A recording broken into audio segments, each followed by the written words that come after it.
하나님께서는 587년 바벨론으로 하여금 이스라엘을 완전히 멸망케 하셨습니다. 그래서 예루살렘이 3차에 걸친 공격으로 인해서 초토화되었습니다. 그래서 그 가운데 이제 1차 공격 때 다니엘이 606년에 사로잡혀가고 그 뒤로 9년 뒤에 597년에 에스겔이 사로잡혀가고 그 다음에 586년 혹은 7년에 이제 이스라엘의 모든 귀인들이 사로잡혀가는 그러한 사태가 발생하면서 이제 멸망에 이르렀습니다. 근데 586년 최후의 멸망 이후 14년 뒤에 에스겔서 40장부터 보면 14년이니까 586년으로 치면 572년이나 3년 정도에 하나님께서 바벨론으로 포로되어 가 있던 에스겔 선지자에게 이상을 통해서 말씀하시는 내용이 바로 오늘 우리가 함께 보시게 되는 내용입니다. 하나님께서는 앞서서 그 포로된 이스라엘 백성들에게 이스라엘이 다시금 고토로 돌아가게 될 것이다. 그리고 이스라엘을 괴롭혔던 모든 나라들은 한결같이 멸망할 것이다.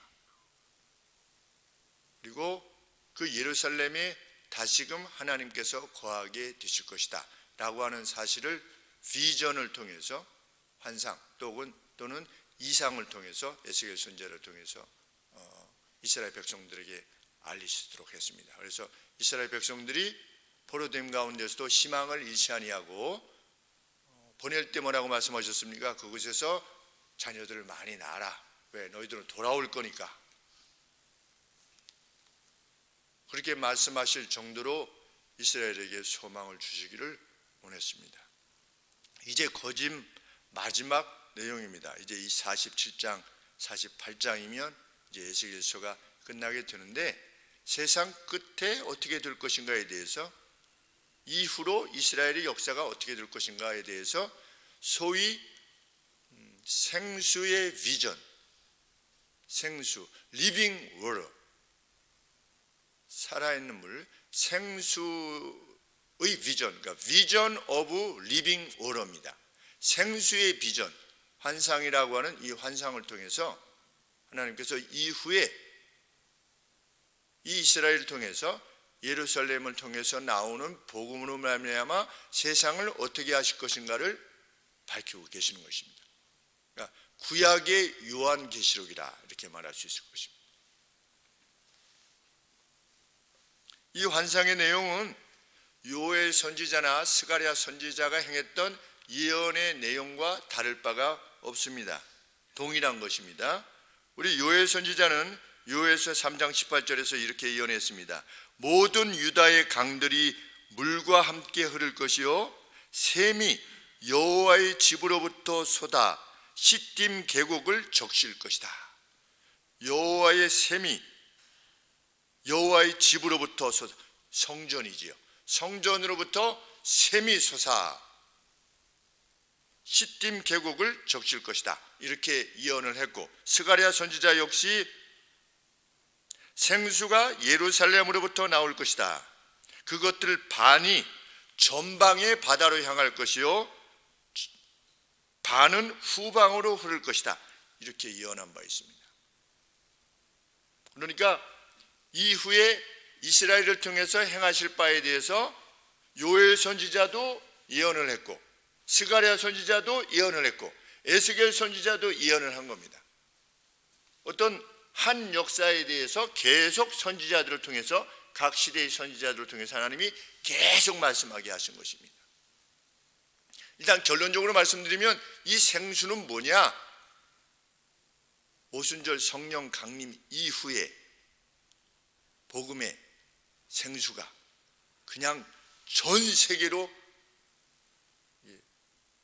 쏟아져 내리는 것, 그것을 말하는 것입니다.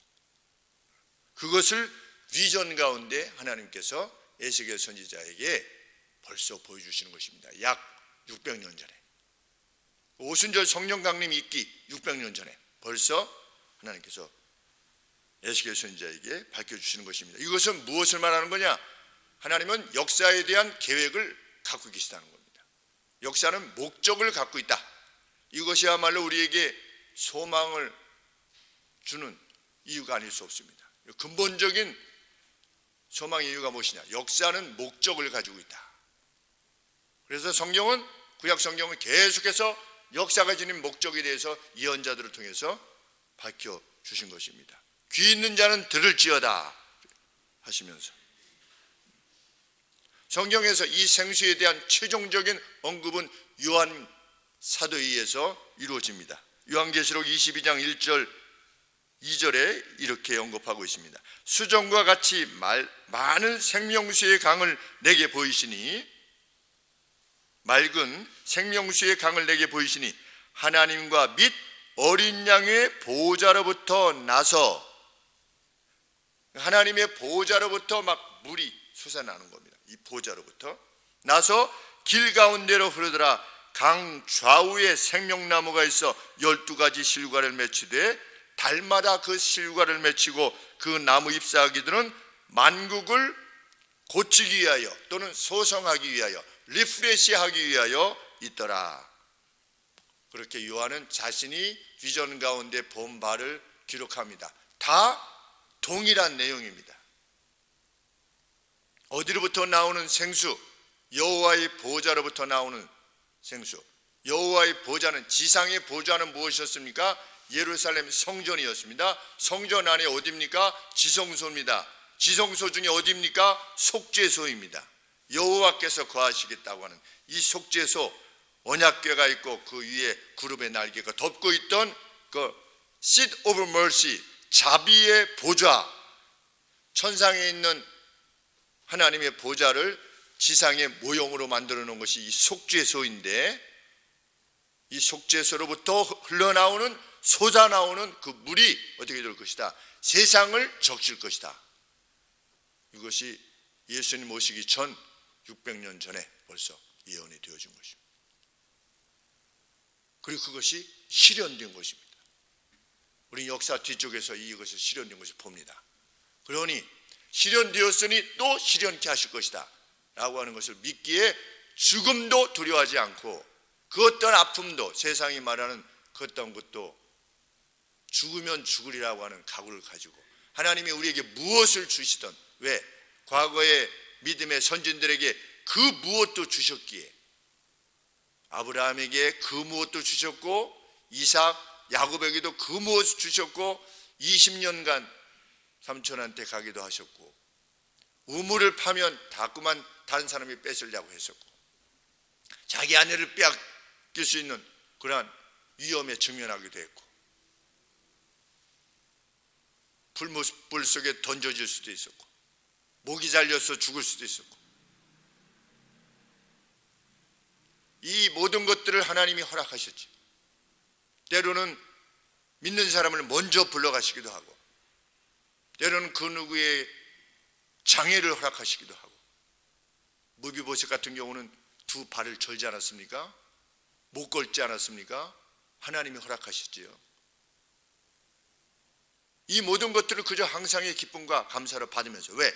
하나님은 역사에 대해서 목적을 가지고 계십니다. 그 근본적인 깨달음이 우리로 하여금, 우리 인생으로 하여금 결코 어떤 슬픔이나 좌절로 이르지 못하게 하는 그 믿음이 우리의 것이 되기를 하나님께서는 원하시고, 정말 그 누군가 이 소식을 받는다면 더 이상 가라지 않게 될 것이다 라고 예수님께서 말씀하신 바 있는 것입니다.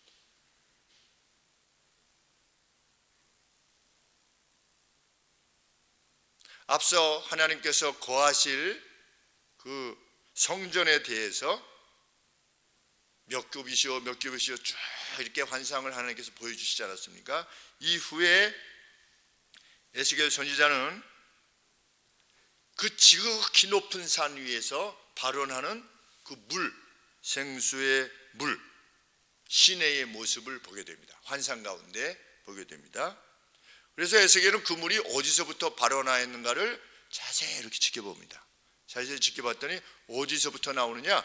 여호와의 집을 그러니까 외뜰이 있고 그 다음에 내뜰이 있고 그 다음에 성전이 있는데 이 성소가 있는데 이 성소로부터 솟아나는, 성소 안까지는 들어가지 않았지요.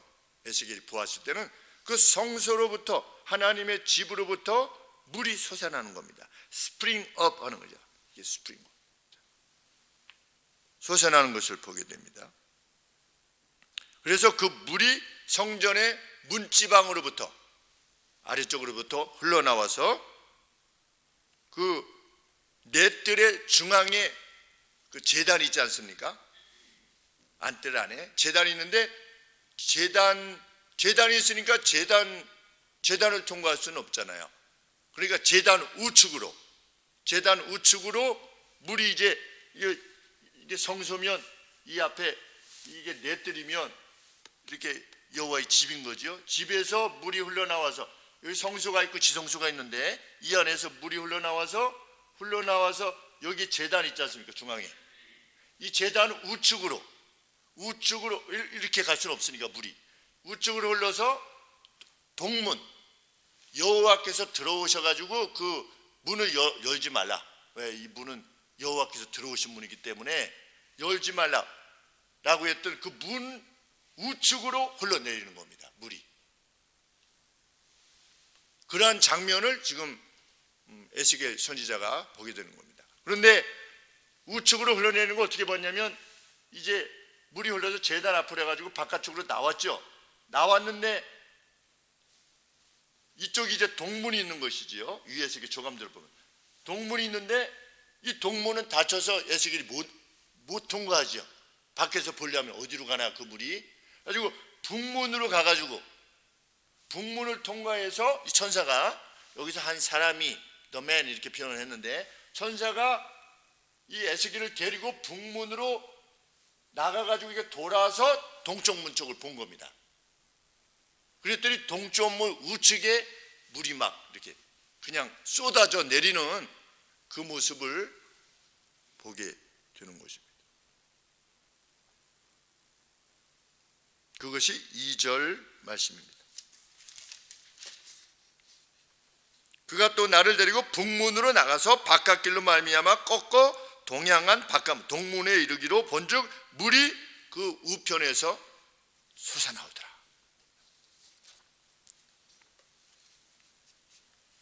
그 물의 양은 점차적으로 증가하여서 그냥 물이 조금 흐르더라 이런 정도가 아니라 그냥 솟구쳐 나왔다는 것을 지금 성경은 말하고자 하는 것입니다. 에스겔을 인도한 사람이 줄로 1,000척을 재는 것입니다.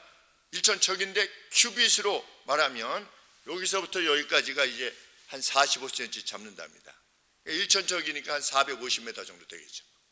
450m를 줄을 재고 이제 그 천사가 에스겔을 건너게 하는 겁니다. 그 물 안으로 내려갔더니 그 물 깊이가 발목이 차는 겁니다.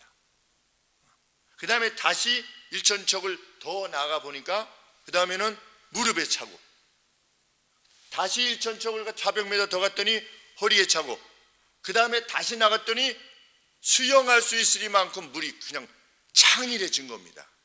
그 불과 얼마입니까? 4, 4, 16, 4, 5, 20 해가지고 1.8km. 그러니까 물이 발원해서 1.8km 정도 가는데 벌써 내를 이루어가지고 그 물이, 그런데 다른 쪽에서 우리 한강 보면 한강에 발원지가 있지 않습니까? 그럼 이게 뭐 한 100몇십 킬로, 200km 뭐 이렇게 되겠죠. 그 발원지로부터 이렇게 오는데 그 주변에 있는 그 지류들이 이렇게 합치지 않습니까? 합쳐서 큰 물을 이뤄서 한강이 이렇게 물이 많아지지 않습니까? 근데 성경은 지류에 대한 이야기가 없어요. 이 이상에서는 그냥 여기서 솟구쳐 나오는 물로 조금 갔더니 발목, 허리 키가 넘어서 못 가는 1.8km 내. 그러면 물이 얼마나 창일하게 흘러져 내려왔는가를 알게 되는 것입니다. 그냥 막 스프링업 하는 거죠. 막 솟구쳐서 물이 막 쏟아지는 장면을 에스겔 선지자가 본 것입니다. 그 이스라엘을 이제 위에 그 갈릴리 바다가 있고 그 다음에 요단강이 있고 그 다음에 사해가 있죠. 근데 이 갈릴리 바다에 물이 어디서부터 발원하냐면 헐몬산에서 발원합니다. 이 헐몬산, 높은 산이 이제 만년설이 덮여 있는, 그래서 거기 이제 물이 이제 땅으로 스며들어 가지고 눈이 녹아서 물이 땅으로 스며들어 가지고 가서 보니까 땅에서 막 물이 쏟아요. 정말 저는 그런 장면은 처음 봤습니다. 그냥 땅에서 물이 스물스물 막 이렇게 나오는 겁니다. 그래가지고 한 발목 정도의 물을 이루어 가지고 계속 흘러요. 이렇게 계속 나무들이 이렇게 있는데 그 숲 사이로 그냥 계속 물이 흐르면서 이렇게 모여져 가지고 갈릴리 바다가 되고, 그 내려오면서 이제 지류를 따라서 또 물이 모여져서 오는데, 갈릴리 바다까지 헐몬산에서 구글 어스로 이렇게 거리를 재보니까 49.9km더라고요. 49.9km, 50km에 걸쳐서 각 지류들이 다 합쳐도 그 요단강 쪽 보면 그 물이 얼마 깊질 않아요. 요단강도 별로 깊지 않아요. 제가 건기때 가서 뭐 그랬겠지만 우리 한강처럼 이렇게 깊다든지 이러지 않습니다. 그냥 뭐 폭이 좁은 데는 저기서부터 여기까지밖에 안 돼요. 폭이 강이라고 볼 수 없죠. 근데 우기 때는 그것이 이렇게 넘쳐 흐르겠죠.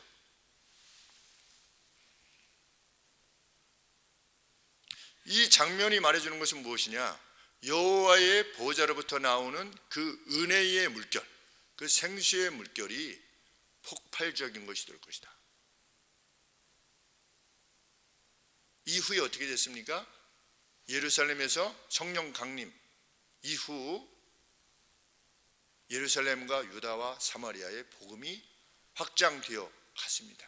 그래서 불과 한 300년 만에, 300년도 아니죠. 왜? 로마가 313년에 기독교를 국교로 한 것을 보면 1세기 때는 거의 핍박을 받았다고 우리가 여기고, 2세기 100년부터 200년, 200년부터 300년, 200년 아니겠습니까?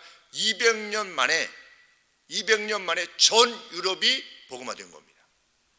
폭발적으로 그 물결이 그냥 세상 끝까지 이르게 된 것입니다. 그래서 그들이 복음을 접하게 되었고 복음의 사람들이 되었습니다. 이것을 600년 전에 벌써 하나님께서 예언해 놓으신 겁니다. 에스겔 선지자를 통해서. 역사는 목적을 갖고 있다. 나는 알파와 오메가다. 내가 처음이요 내가 마지막이다. 역사의 주관자라고 하시는 뜻입니다. 우리는 그것이 실현되었음을 보았기에 아주 편안한 마음으로 이 본문을 볼 수 있는 것입니다. 당시에 믿음을 지녔었다면, 그 누가 믿음을 지녔었다면 그 역시 편안한 마음으로 이 에스겔 선지자를 읽었을 것입니다. 지금부터 2600년 전에도 그 누가 믿음을 가지고 있었다면, 아브라함은 그 믿음이 성취된 것을 보지 못했지만 믿음 안에서 잠들었다. 자기 시대에 그것이 성취된 것을 못 봤음에도 불구하고 믿음의 사람들은 믿음 안에서 잠드는 겁니다. 죽음에 이른 겁니다. 그것이 반드시 이루어질 것이라고 믿었기에 그렇게 행동한 것입니다. 그 사람이 믿음의 사람입니다.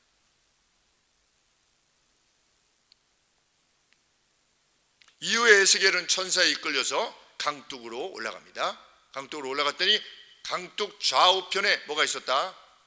나무들이 있었다. 매우 많은 나무들이 있었다. 물로 말미암는 무성한 나무들이 있었다.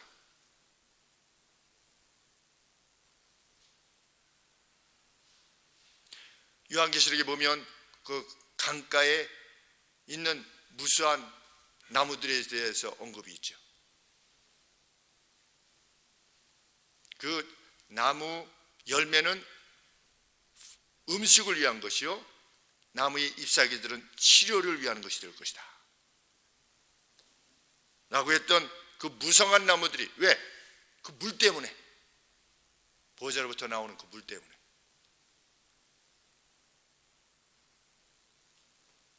에스겔 선지자는 그 물이 어디로 흘러갔다? 동쪽으로 향해서 아라바로 향하였다.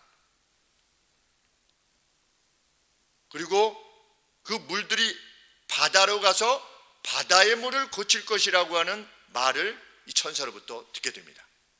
이 물이 어디로 가느냐? 아라바로 향하게 될 것이다. 이 아라바는 뭐냐? 요단강이 있고 밑에 사해가 있는데 요 사해 위쪽 지역을 그러니까 사막 평야라 부른다고 합니다. 사막 평야. 평야인데 사막입니다. 정말 건기 때 가서 보니까 아무것도 없어요. 그냥 메마른 땅, 모래가 아닌 그냥 흙으로 된 그냥 땅, 그냥 이게 다 부스러지는 그러한 흙으로 된 그 지역, 이 아라바. 그런데 이 물이 어떻게 될 것이다? 성전에서 흘러내려서 아라바로 향해 될 것이다. 그리고 아라바로 흘러서 그 바다로 들어갈 거다. 그러면 그 바다가 무엇이겠습니까? 사해인 거지요. 죽은 바다. 그러니까 지금 영적으로 어떤 상징적으로 말하는 것입니다. 그래서 그 물이 바다로 가서 바다의 물을 고칠 것이다.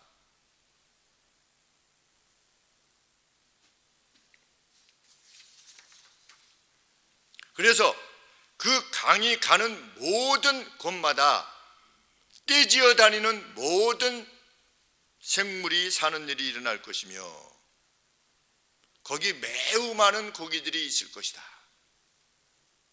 왜냐하면 이 물들이 그곳으로 가서 그것들을 고칠 것이기 때문이다.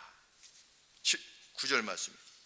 이 강물이 이루는 것보다 번성하는 모든 생물들이 살고 또 고기가 심히 많으리니 이 물이 흘러들어가므로 바닷물이 그 사해가 다시금 치료를 얻겠고 이 강이 이루는 각처의 모든 것이 살게 될 것이다.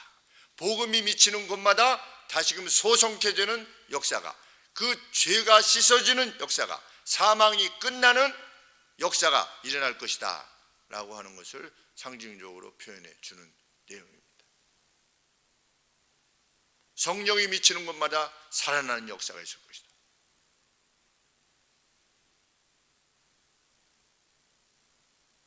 현이가 어제인가 그젠가 늦게 퇴근하여서 집에 돌아와서 오늘 장례식장에 갔다 왔습니다. 계약직 사원의 여성 계약직 사원의 윤희보다 더 어린 계약직 사원의 장례식에 갔다 왔는데 엄마 장례식에 갔다 왔다고. 그래서 윤희보다 더 어리면 엄마가 굉장히 젊을 텐데 세는 나이로 52세. 근데 평소에 엄마가 좀 간이 안 좋으시다고 했는데 돌아가셨나 봐요. 근데 가서 이제 회사 직원들이 가서 조문을 하는데 어린 딸들 둘이, 언니하고 둘이 처음 장례식 어떻게 하는지도 모르니까 그냥 이렇게 서 있는 모습을 보니까 너무 측은했다. 그리고 아빠랑 같이 살지 않는 것 같아서 아빠는 안 보이고, 참 그 얘기를 들을 때 아주 막 마음이 지금도 그렇게 참 안 좋습니다. 그래서 제가 현이한테 그래서 복음을 전해야 되는 것이다. 다시 만난다는 소망이 없잖아. 그거야말로 절망이지 않겠는가. 그 사랑하는 엄마를 다시 만날 수 없다는 것. 그것만큼 절망이 어디 있겠는가. 저도 우리 어렸을 때 외할아버지께서 교회 나가시지 않고 돌아가셔서 제가 첫 학교에서 돌아오다가 그 소식을 길에서 들었는데 듣고서 나를 그토록 사랑해 주시던 외할아버지 이제 다시는 못 만나게 되었구나 라고 하는 생각이, 예수님을 안 믿으셨으니까 어린 마음에 예수님을 믿으셨으면 됐는데 그랬는데 그 절망 가운데 있었는데 나중에 할아버지 일기장에 나는 예수님을 나의 주로 고백한다 라고 하는 것을 이렇게 써놓으셨다고. 병으로 인해서 걸어서 교회는 가실 수 없었지만 할머니에게 복음 전도를 받고 외할머니에게 복음 전도를 받고 마음속에 예수님을 주로 영접하셨다고 하는 것을 고백으로 남겼다는 이야기를 듣고 얼마나 기뻤는지 알 수 없습니다. 어린 마음에도 소망이 있는 거니까 누구나 가는데 그것이 100살을 살아보니 요새 그 책이 유행이지 않습니까? 내가 100살을 살아보니. 100살을 살아보니 뭐 별거 없지 않습니까? 60을 살아보니 뭐 별거 없어요. 뭐 쉽게 지나가는 거지 뭐 살아보니 특별히 무슨 교훈이. 100살을 살아보니 60을 살아보니 정말 인생은 절망 가운데 있구나. 이 땅에서 기쁨이라고 말하는 것이, 세상의 기쁨이라는 것이 아무것도 아니라고 하는 것을 깨닫게 되는구나. 진짜 영혼을 준비해야 되는구나. 그래서 어떻게 해서든지 복음을 전해라 하나 제가 그랬습니다. 어떻게 해서든지 지금이라도 복음을 전해라. 그래서 교회의 돌봄을 받을 수 있도록 해라. 그 영혼들이.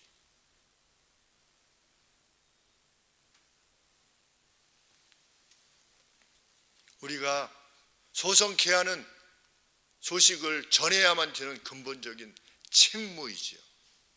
누군가를 데려와야만 되는, 하나님의 이 물을 마실 수 있도록 그냥 나만 마시고 가는 것이 아니라 입을 열어서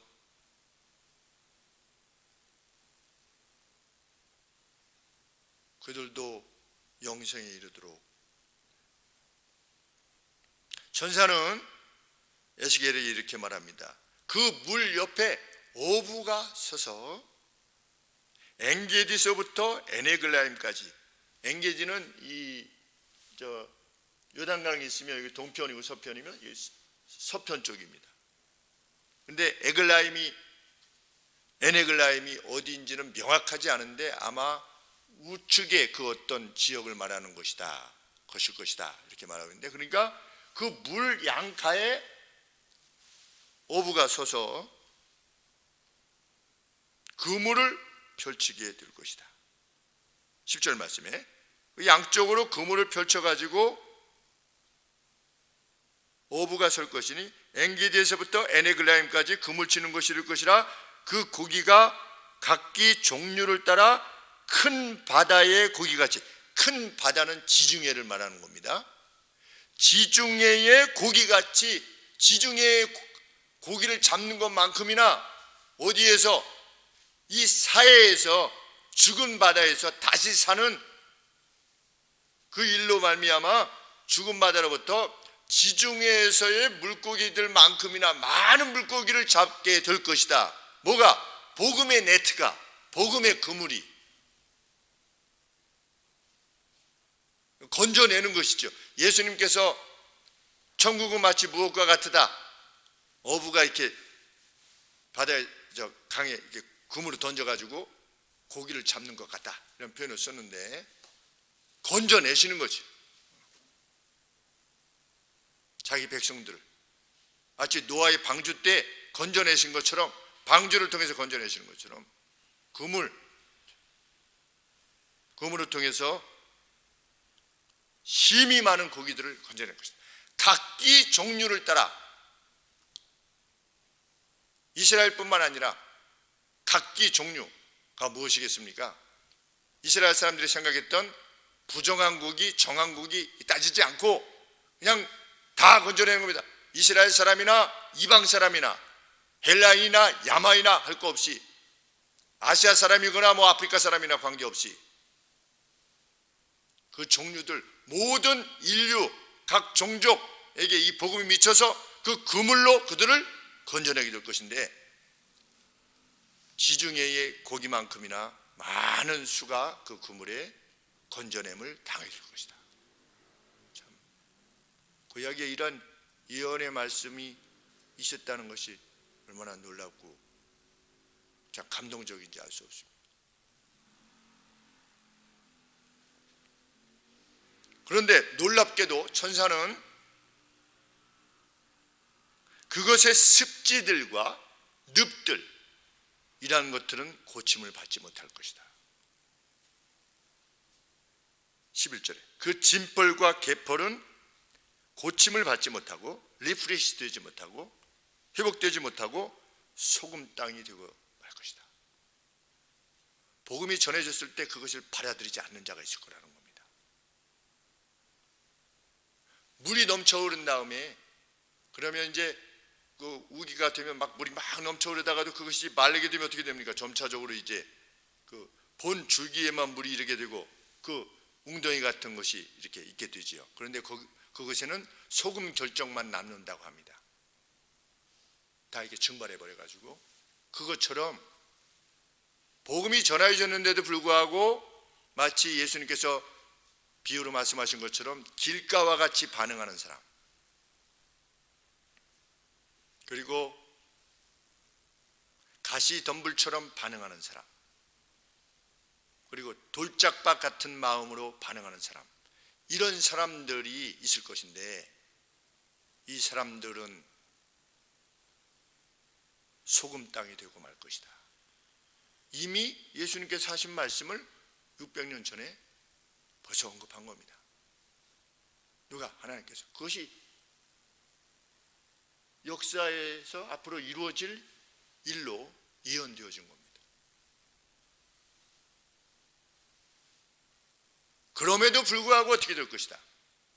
그러한 반응이 있든지 없든지 관계없이 하나님의 나라는 확장되어 갈 것이다. 참여하는 자는 살 것이고 여기에 반응하지 않는 자는 죽게 될 것이다. 이것이 성경이 밝히는 말씀입니다. 우리가 복음을 전하지요. 전하지 않으면 그 책임 누가 있습니까? 전하지 않은 자에게 있다고 성경은 명백하게 말합니다. 우리가 같은 직장 동료, 클럽 동료, 동호회 동료, 우리가 사는 아파트 이 동네에 만난 사람들에게 복음을 한 번도 전한 적이 없다. 한 번도가 아니라 입이 있어도 전하지 않는다. 그 핏값을 반드시 찾게 될 것이다. 왜? 누군가 그 말씀을 듣고 반응하면 사마리아의 여인처럼, 우물가의 여인처럼 살아나는 역사가 있을 것인데, 예수의 복음을 부끄러워해서 말하지 않는다면 그 핏값을 그에게 찾을 것이다. 파수꾼이 외쳤는데도 불구하고 방비를 하지 않으면 방비하지 않은 사람의 책임이겠지만, 파수꾼이 외치지 않아서 적이 쳐들어왔다면 파수꾼에게 그 책임을 물을 것이다. 이 말씀하신 바와 다를 바가 없습니다. 제가 강도사님하고도 말씀을 나눈 겁니다. 우리 앞서서 6분, 7분 정도 사역자가 왔다 갔는데, 사역자로 인해서 복음이 전도된 사람이 24년 동안 한 사람도 없다면 과연 그들이 목회의 길을 가는 것이 합당하냐? 나는 물을 수밖에 없게 된다. 이게 강도사님한테 말씀을 드렸고, 그래서 강도사님을 통해서도 누군가 와야 된다. 하루만이라도, 한 주만이라도 누군가를 데리고 와야 된다. 그것이 어린아이든 나이 든 사람이든,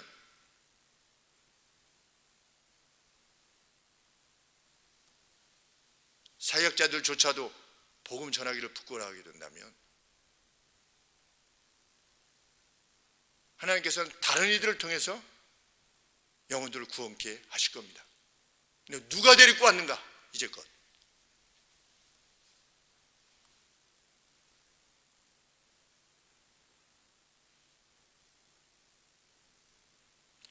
이런저런 이유들로 복음을 거부한 이들은 고침을 받지 못한 채 축축하게 남아있는 수렁과 늪과 같은 생애를 살게 될 것이다.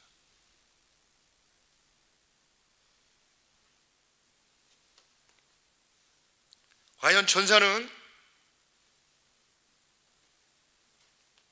그렇게 반응할 사람들이 있을 것이지만, 성서로부터 흐르는 물로 인해서 두 귀의 강 좌우에 음식을 위한 모든 종류들의 나무들이 자랄 것이며, 그것들의 잎들은 마르지 아니할 것이고 나무들이 낙과되지 않은 채 매달 열매를 맺게 될 것이다. 그 열매는 음식을 위한 것이 될 것이고, 12절에 그 잎들은 치료를 위한 것이 될 것이다. 이렇게 교회의 미래에 대해서 가르쳐주고 있는 것입니다. 그것을 기록한 것입니다.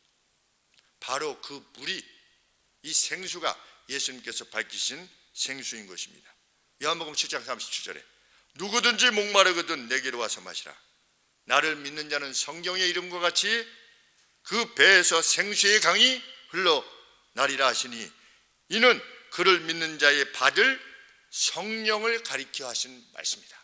성령께서 그 배, 한번 이 성령의 은혜, 이것을 사모하는 자에게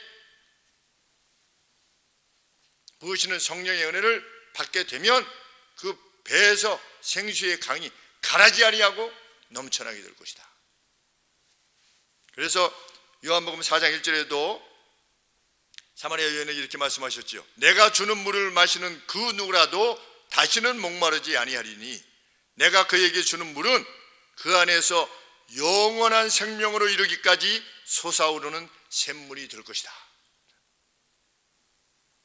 그래서 다른 사람의 눈을 피해서 12시에 한낮에 그 뜨거운 빛에 무르길러 나왔던 사마리아 여인, 아무런 소망도 없는, 이전에 남자들이 있었지만 결코 만족할 수 없었던 그 여인이 기쁨에 못 이겨서 그때 당시에 정말 귀하게 여겨졌던 물동이를 그냥 내팽개쳐 두고, 그 물동이가 얼마나 귀합니까? 그 당시. 지금도 아프리카에 보면 그 플라스틱으로 된 용기, 물 뜰 수 있는 용기를 굉장히 귀하게 여긴다고 하는데, 먼 데 가서 이제 물을 떠와야 되니까. 근데 이 여인이 물동이를 그냥 버려둔 채 성경에 그래서 그렇게 기록하여 놓은 겁니다. 그 기쁨을 못 이겨서 예수님을 만나면 그렇게 되는 것입니다.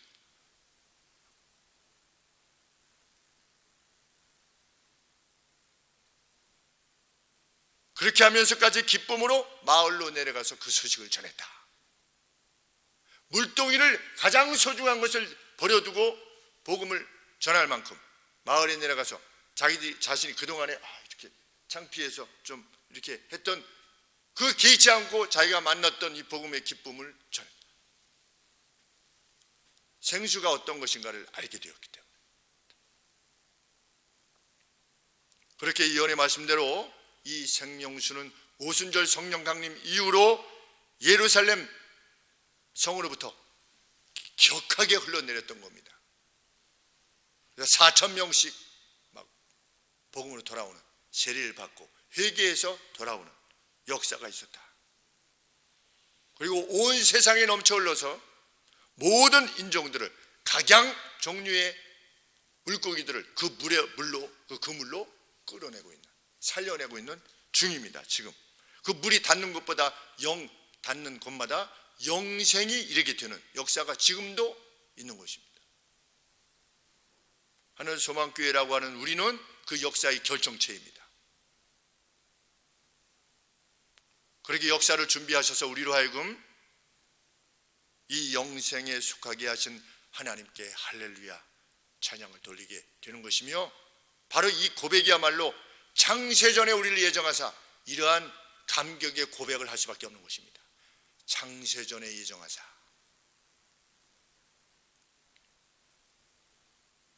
그것이 어떤 누구를 구원하기로 결정했느니, 이미 결정됐느니 안 됐느니, 이러한 교리의 문제가 아니라 구원해내신 하나님의 은혜를 그토록 노래할 수밖에 없는, 전적으로 무익한 자요 악한 자들인 우리를 구원해내셨음을 그렇게 찬양하는. 그래서 일생 동안 이러한 역사를 이해한다면 누가 그 무엇을 자랑할 수도 없으며, 나의 어떠함을 들어서 뭘 말할 수도 없으며, 예수님 안에서 내가 먼저 예수님을 믿었음에 대해서도 뭐 자랑할 것도 없으며, 내가 예수님에 대한 것을 조금 더 안다고 해도 그것이 나의 그 어떠한 고매함을 만들어내지 못한다고 하는 사실을 우리는 확인하게 되는 것입니다. 그래서 끝없이 겸손한 자세로, 끝없이 항상의 기쁨으로 그저 은혜 받은 자로 우리 일생을 살아가고 있는 것입니다. 그리고 그 모습을 쇼가 아니라 다른 사람들이 볼 수 있게 되는 것입니다. 그래서 제가 말씀드렸듯이 그렇게 은혜 받은 자로서의 자유로움이 우리에게 넘쳐나고 있는가? 정말 이러한 은혜를 인식하고 하나님의 역사를 인식하는 사람의 가장 분명한 표는 뭐냐? 자유로움이요, 경노하지 않음이요, 불쌍히 여김이요, 남을 나보다 낮게 여김이라. 실로 다시 저주가 없으며 하나님과 그 어린 양의 보좌가 그 가운데 있는 그곳에 우리는 이르게 될 것입니다. 주 하나님으로 인한 빛으로 말미암아 다시는 밤이 없겠고 등불과 햇빛이 있을 데 없는 찬란함으로 우리를 이끄실 것이다. 그것이 우리의 믿음입니다. 앞서 역사 가운데 이루셨으니 이제 또한 이루실 것입니다. 우리는 잠에 이르게 될 것입니다. 믿음 안에서 잠에 이르게 될 것입니다. 마지막 죽을 때 지팡이에 의지하여서 자녀들을 축복했던 것처럼, 그것은 무엇을 말해주는 것입니까? 죽을 때 야곱이 하나님께서 주신 미래의 약속을 확신했다라고 하는 증거입니다. 그래서 있는 힘을 다하여서 지팡이를 의지하고 일어서서 그 역사의 주인이신 하나님의 이름으로 자녀들을 축복한 것입니다. 우리도 우리 떠날 때 그러한 축복을 남길 수 있는 그러한 믿음을 지닌 채로 오늘을 살아갈 수 있게 되기를 소원하는 것입니다. 기도하겠습니다. 미리 보여주시고 미래사에 대해서, 후래사에 대해서, 뒤에 올 일들에 대해서 미리 밝히시고 이루신 하나님, 이를 통하여 역사가 목적을 가지고 있음을 분명히 드러내시고 확증하신 하나님 감사합니다. 저희들이 이 말씀을 접할 수 있도록 우리를 이끄셨음을 감사합니다. 하나님, 이 약속을 확신하는 자로, 신뢰하는 자로 우리 일상을 살 수 있도록 하나님 아버지 도와주시옵소서. 이미 복받은 자로 살아갈 수 있게 하신 우리 주님께 감사를 드리며 예수 그리스도의 이름으로 기도합니다. 아멘.